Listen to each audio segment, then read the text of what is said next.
Hello everyone, I am Dead Knight and this is In It to Win It. Don't forget to like, comment, and subscribe to get the updates on what's going on with my channel. Today we are going to talk about the Season 90 Wild meta and my Legend run therein, which we completed with the Odd Questline Hunter deck.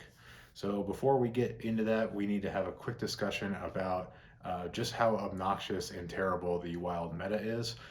Basically, you've got four, maybe five viable decks, and it's pretty much just a race to see who draws their critical game-winning support cards first, and then hope that everything shakes out in your favor. It was a really frustrating run for Legend this season, but we got there, and ultimately it was the Questline Hunter that did it. I'm not necessarily even convinced this is the best deck, but I think it got us to the finish line, and we'll talk about some of these decks and why this deck is good against a lot of the decks that you're seeing in the current meta. So for starters, we talked about Defend the Dwarven District, the new quest line from United and Stormwind, in a couple videos already. We showcased this deck in Standard, and we talked about how this was the most interesting card for Hunter in the set, and this is exactly why. We can brush the dust off some of our old favorites in Wild, and especially Rapid Fire, which is the nuts in this deck.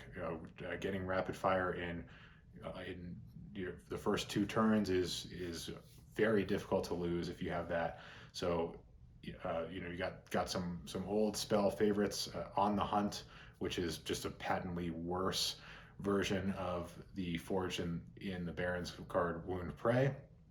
All of which are going to be seeing appearances in this deck. Pretty much you're going to play every 1 mana damage dealing spell that Hunter has to offer. You're going to be playing Aimed Shot, which is a totally sick card, and should be in just about every Hunter deck. And then you're going to be playing two other 3-cost spells in the form of Kill Command for just great top end damage, as we all know, and Power Shot. Power Shot, we're going to talk about specific matchups, why this card is so important, but I would say you definitely want to keep this guy in. And then otherwise, there's a couple 1 mana spells to help you fan through your deck to complete the quest, and then 2 key 3-cost minions that we'll get to in a little bit. So first thing we're going to talk about is how this deck is good in this meta. So with Baku the Moon Eater, you've got your hero power dealing 3 damage, which by the time you start moving through the quest is going to be for 0 mana, and then once you complete the quest, you're machine gunning 3 damage at a time. So really powerful damage output, which is going to be really important against Questline Warlock. Questline Warlock is the new cancer. It is the meta-defining deck right now for Wild, and pretty much you're either running with it or you're running from it. But this deck has a pretty good win rate against the current type of build that these Questline Warlocks are playing. The current build is basically a control deck where you play Ruined Mithril Rod, you draw a bunch of cards while reducing your hand, and then you're basically like having a miracle turn where you get everything out and blow through your whole deck. The key enabler for Questline Warlock, which is why it's so freaking broken right now, is Crystallizer. It basically completes each leg of the quest by itself, and then if you have Raised Dead, you get to do it all over again. And then once you have the quest complete, it's a 10 life point swing for 1 mana by giving you 5 armor and dealing 5 damage to your opponent. So what you want to do as Hunter is do as much as you can to ignore your opponent's minions. The only thing you should be using to target your opponent's minions is cards that must target minions. So don't waste a Rapid Fire on a Kobold Librarian, for example. You want to only use Overwhelm on your opponent's minions. Generally, you want to do this against anyone, but it's especially important against Warlock because Raised Dead is something you want to have them keep in their hand for as long as possible. You don't want them advancing the quest and reusing all these battle cries all over. Also, do whatever you can to not touch Crystallizer if it comes out. You want to let Crystallizer stay on the board, you want to use your Overwhelms, and you want to use your power shots to kill the other minions so that they can't raise the Crystallizer back from the dead. And then it's just a matter of trying to save. You want to do this against everyone, by the way, is save all of your spells that don't deal damage until you've completed the quest line. Because that's how you're going to machine gun. You'll notice this list has very little card draw. Pretty much your only card draw is going to be Flare, which can be useful in case you run into Secret Paladin. Secret Mage is pretty much out of the meta right now. And then also tracking, obviously use tracking if you need to, but basically you want to save all of your non-damage spells till you complete the quest line, and just that way you can kill them pretty much the next turn. So Questline Warlock, you want to do as much damage as possible with your hero power.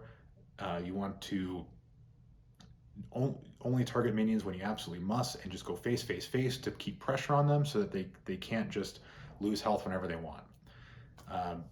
Your next matchups you're going to be running into are the matchups that have minions. So you've got Shadow Priest and Pirate Warrior. Both of these decks are the only two decks that have survived in this meta that run minions. They're both, the Shadow Priest is using the Dark Bishop Benedictus. It's using the new Void Touch Attendant, and the dominant version right now is also running Pirates. So they're going to get basically a huge board as soon as possible, often on turn 2, and then Void Touch Attendant, and just try to race you down. The thing that makes Wild so dangerous with this deck is Mind Blast. So they can tutor for Mind Blasts with any of their various drawing spells, because they run so few spells, and Mind Blast is just so much damage and it's so cheap.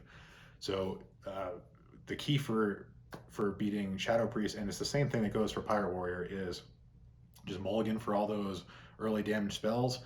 Don't worry about going face at the beginning, just worry about controlling the board.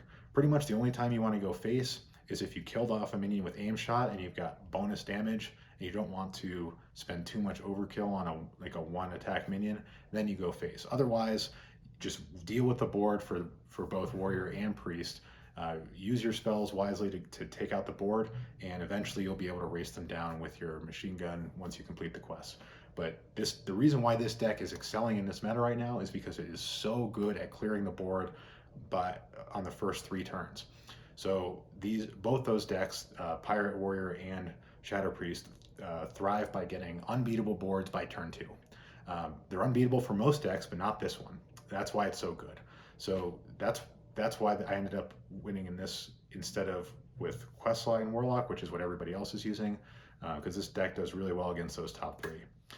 There's some other matchups out there. A lot of people are playing Malygos Druid because it does really well against Questline Warlock. This deck, it's just all about the draws. Like if you can complete your quest before they cast Celestial Alignment, it's a good game. All your spells cost you 1 mana. You're just going to blast them down. As long as they don't kill you the next turn, you pretty much win. And other than that, you're pretty much running against off-meta decks. So this deck does really well. That early game board control is key, and the ability to pump out lots of fast damage is key against Questline Warlock. So I think this is a high-quality deck. There's a couple of different deck building choices I want to go into.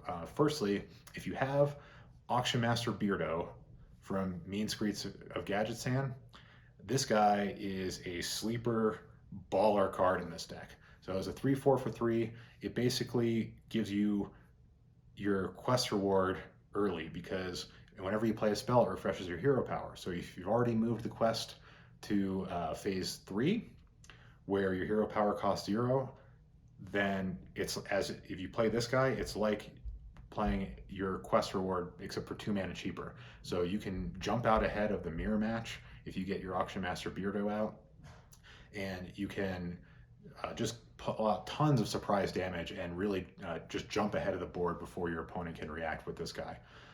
Another card that you can probably sub out is Professor Slate. So this was good against Questline Warlocks that are running Giants, but it's not the dominant build right now. Professor Slate makes all your spells poisonous, So you can turn rapid fires into just, you know, auto destroy your opponent's minions. It's kind of a useful tech card. Um, the thing that I subbed out was Toxic Reinforcements, which is one of my favorite cards of all time. I love Toxic Reinforcements, but the problem is because there's so many Questline Warlocks, Toxic Reinforcements actually helps them. If they haven't completed the quest, you know, that's basically like a leg of the quest line for them for free. And if they have completed the quest, that damage just goes right back to your face. So, you know, once Questline Warlock kind of cycles out of the dominant piece of the meta, you know, hopefully there will be some nerf where, you know, there restores wild, then I would put Toxic Reinforcements back in. You can cut Professor Slate. You can also cut Resizing Pouch, which I really like. It's obviously not as good in wild because, you know, there's so many more bad options to pull from Resizing Pouch, but it's really nice if you get stuck within your hand, or, you know, you can play with 0 mana and try to get those Serpent Blooms, and you know, you can also try to get the Devouring Swarm, which is probably your best pull from it. And you know, if you're drawing off the top and you have nothing and you pull Resizing Pouch, you might pull a game win out of nowhere. So, but those are places where you can sub out and put Toxic Reinforcements once the meta turns into a healthy, stable meta again. Right now, when it's absolutely bonkers and toxic, you can't play Toxic Reinforcements, ironically, because the meta is too toxic. So let me know what you think of Questline Wild Hunter running Baku. I think it obviously worked out well for me. Got me through this frustrating meta, and you know, I probably won't even play Wild for till the end of the month until they nerf this. But you know, leave some respectful comments below to tell me what you think of the meta right now, what you think of this deck. Don't forget to like and subscribe, and tune in next time.